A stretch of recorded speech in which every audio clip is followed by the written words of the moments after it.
पूर्वी असं नव्हतं, पण आता शाळेच्या शिक्षकांपासून आपण फक्त एका कॉलच्या अंतरावर असतो.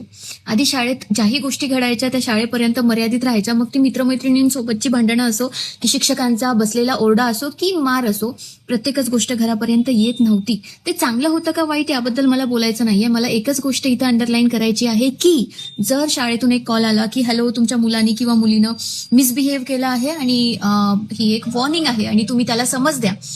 तर तिथं त्यानं स्वतः ऑफेंड न होता, स्वतःवर सगळाच ब्लेम न घेता, गिल्टमध्ये न जाता, की माझं पॅरेंटिंग कुठेतरी चुकलंय आणि म्हणून माझं लेकरू असं वागलंय, असं होत नाही.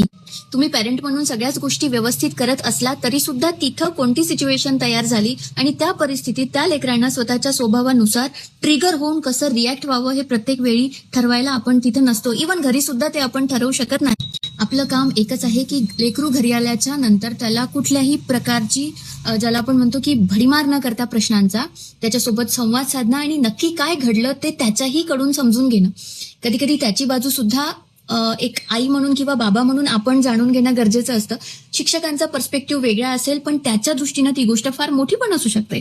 तर हे सगळं समजून घेण्यासाठी, लेकराला समजून घ्यायला मदत व्हावी म्हणून आणि स्वतःला इमोशनली रेग्युलेटेड ठेवण्यासाठी इमोशनल रेग्युलेशन अँड अफर्मेशन हा वर्कशॉप आहे.